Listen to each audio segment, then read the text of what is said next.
নমস্কার, আমি শাশ্বত মিত্র।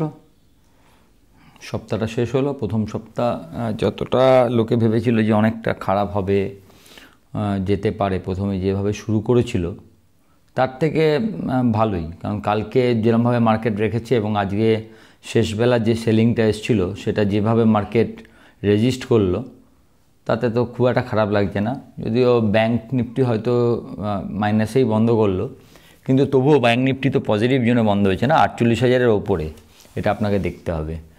নিফটি অবশ্যই 750-এর ওপরে যদি বন্ধ হতো ভালো হতো, কিন্তু এটাও খুব একটা খারাপ নয়। 700-এর ওপরে বন্ধ করা, 710-এ মনে হয় বন্ধ হলো, আমি খারাপ বলতে পারছি না। নিফটি, ব্যাংক নিফটি, এবং যেখানে প্রত্যেকেই আমরা ভাবছিলাম যে একটু কারেক্টিভ হলেও হতে পারে। এখন ব্যাপারটা কী বলুন তো, যে 400 থেকে 850, মানে এই রাউন্ড অ্যাবাউট 400-500 পয়েন্টের একটা রেঞ্জ ট্রেডিং চলছে।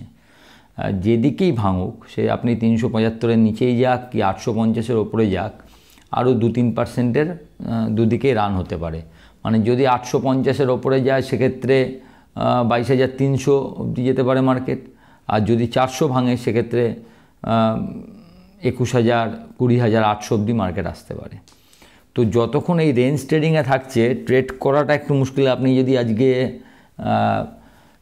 লক্ষ্য করে থাকেন যে মেটালগুলো প্রথমে একই জায়গায় খুলেছিল, সেখান থেকে একটু বাড়া থেকে পড়ে গেল, তারপর আবার একটা সুন্দর রান নিল, প্রায় 1-2% করে সবগুলো বাড়লো, টাটা ফাটা, লাস্টে আবার দেখবেন সেগুলো আবার কারেক্টিভ হয়ে গেল।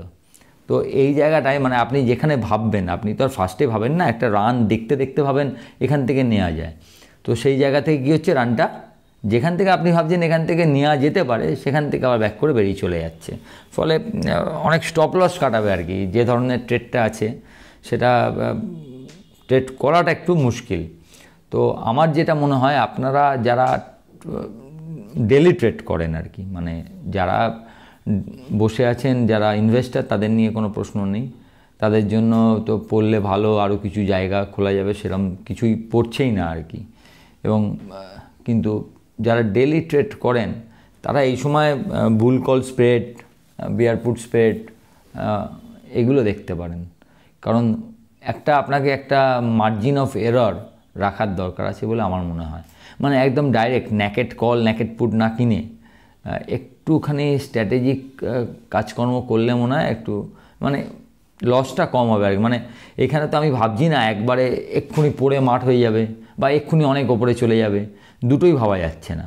ফলে দুটোর মাঝখানে আপনাকে ট্রেড করতে গেলে মানে লিমিটেড গেইন, লিমিটেড লস, এই মেন্টালিটিতে গিয়ে ট্রেড করলে মানে 2-1 টাকা পেলেও পাওয়া যেতে পারে।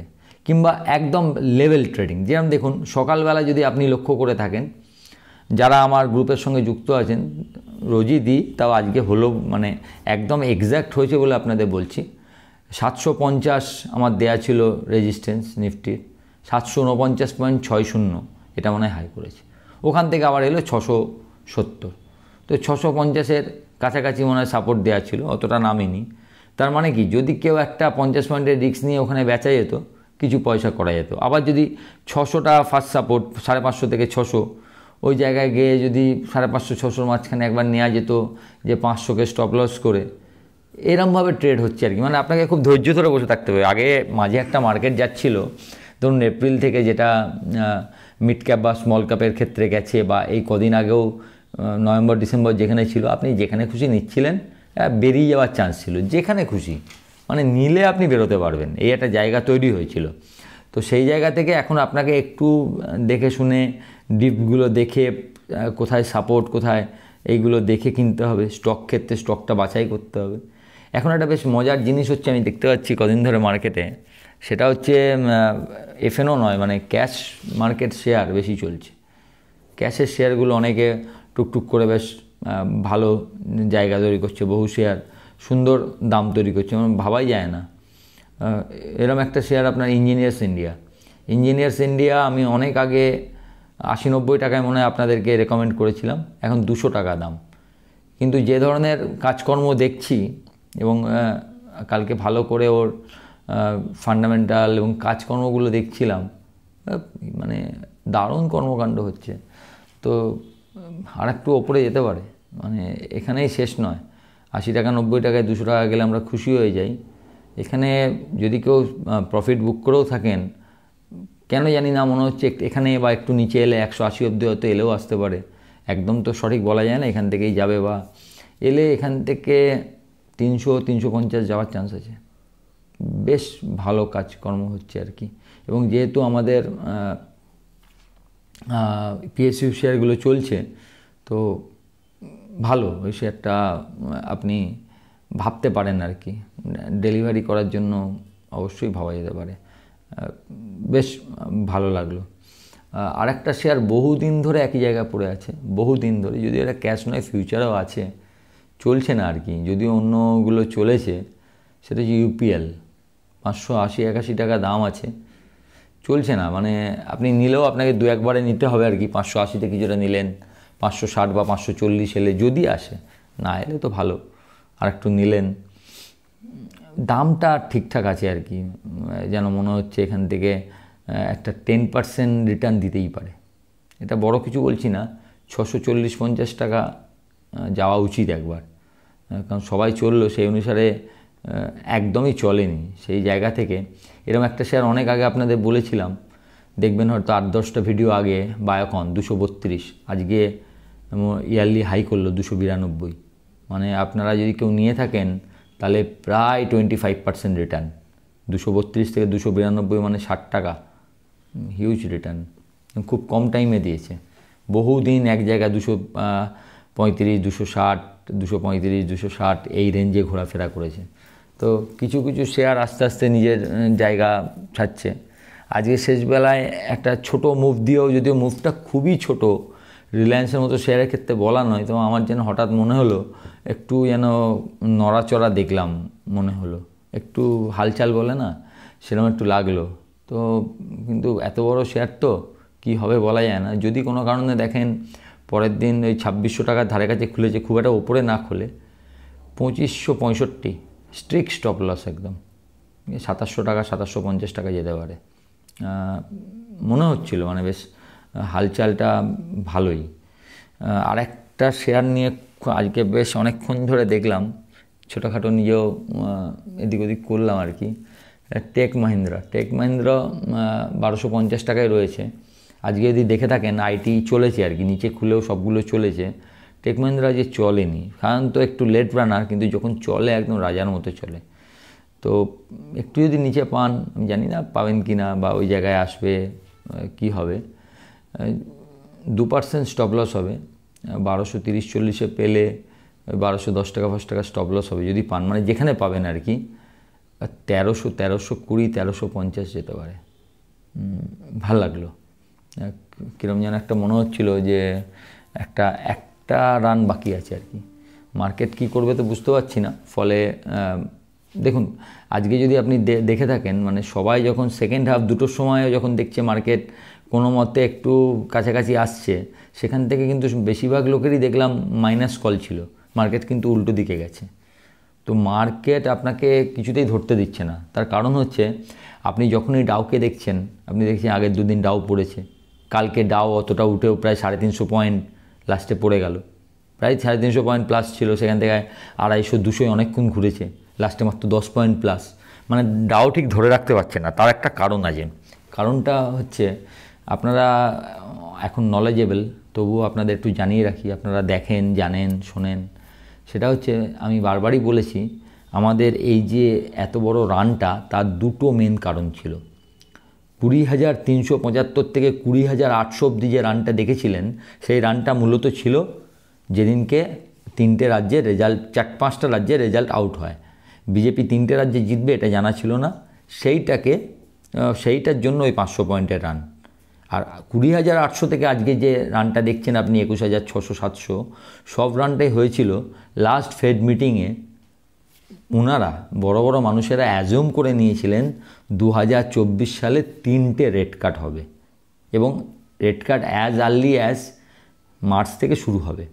আপনি যদি সেদিনে আমার ভিডিওটা দেখে থাকেন, দেখবেন আমি বলেছিলাম যে পাওয়েল সাহেব কিন্তু কোথাও বলেননি যে রেড কাট হবে, করব বা কিছু। আমরা অ্যাজিউম করে নিচ্ছি, অ্যাজিউমের ওপর রানটা হচ্ছে।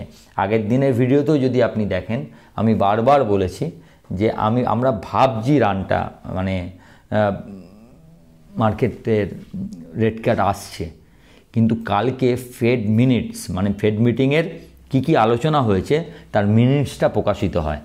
তো ফেড মিনিটসটা প্রকাশিত হয়েছে, আমিও দেখেছি এবং বড় বড় লোকেরা দেখেছে, সেখানে কোথাও লেখা নেই এবং লেখা থাকবার কথাও ছিল না, কারণ উনি তো বলেননি। এখন তখন ভয় লাগছে তাহলে যদি না হয়, কোথাও তো লেখা নেই যে 3-4 বার আপনি তো ভেবে নিয়েছিলেন।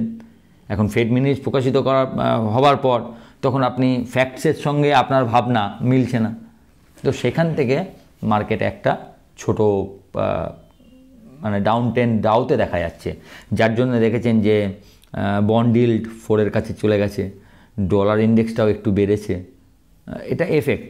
কিন্তু আমাদের পক্ষে একটা খুব ভালো জিনিস হয়েছে, সেটা হচ্ছে আবার ক্রুড পড়ে গেছে।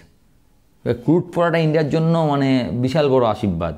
তো সেটা যেহেতু রয়েছে, সেই কারণে দেখবেন যে ইন্ডিয়া মোটামুটি ঠিক থাকছে।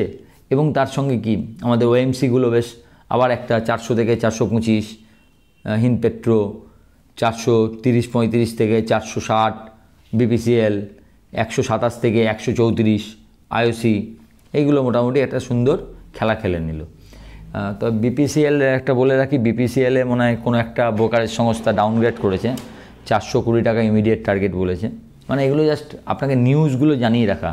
আপনারা তো অনেক সময় নিয়ে আমাদের মতো তো সারাদিন, মানে এটা যেন আমার কাজ, আপনাদের তো অন্য কাজের সঙ্গে এটা করতে হয়, তাই আমি মনে করি যে আপনাদের একবার জানিয়ে দেওয়াটা প্রয়োজন। তো করেছে, যেটা মনে হচ্ছে যে এদের যে রানটা হয়েছে, একটা থেমে হয়তো আবার রান করবে, মানে এখনই খুব একটা খারাপ হয়ে যাবে যদি ক্রুড এই জায়গায় থাকে। একমাত্র আপনি তখন থেকে আস্তে আস্তে, তার আগে অবশ্য মার্কেট করে দেবে, আপনি মানে চিন্তা করবেন এই শেয়ারগুলোকে নিয়ে, যদি কোনো কারণে ক্রুড দেখেন $84 ওপর চলছে, $84 অবধি ক্রুড হলে হয়তো এটা 2-5 টাকা 10 টাকা 2 থেকে 5% এদিক ওদিকের মধ্যে ঘোরাফেরা করবে। $84 যদি ক্রুড পেরোয়, তখন আবার ভাবতে হবে যে লং টার্মে এই শেয়ারগুলো কতটা মানে সাস্টেনেবল, শুধু পেরোলে হবে না, সাস্টেনেবল যদি পেরোয় যে কতটা যেতে পারে বা না যেতে পারে।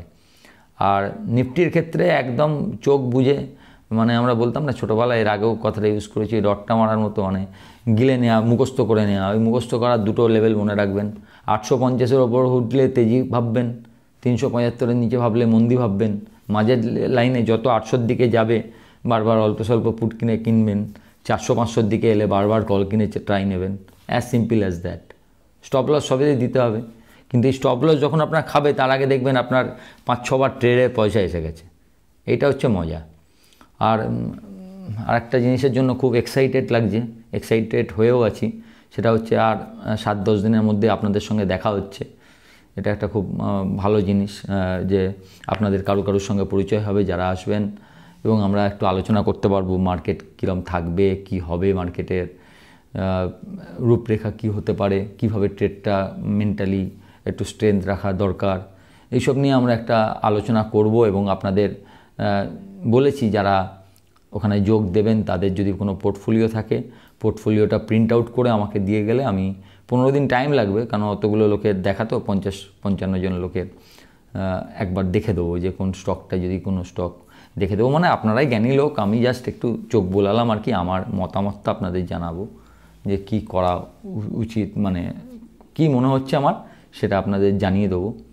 আর 2-4টে স্টক আপনাদেরকে জানাবার চেষ্টা করব যে আমার যেটা ভালো লাগছে, সেটা যদি সেরকম কোনো স্টক তখন মনে হয় অবশ্যই আপনাদেরকে জানাবো। তো সেই দিনটার জন্য আমি অনেকটাই বেশ ভালো লাগছে যে আপনাদের সঙ্গে একটা দেখা হবে, এবং খুব আগ্রহ ভরে তাকিয়ে আছি, যত তাড়াতাড়ি আসুক আর কি। আপনারা ভালো থাকবেন, আর ভিডিওটা ভালো লাগলে একটু লাইক, শেয়ার এবং সাবস্ক্রাইব করবেন। নমস্কার।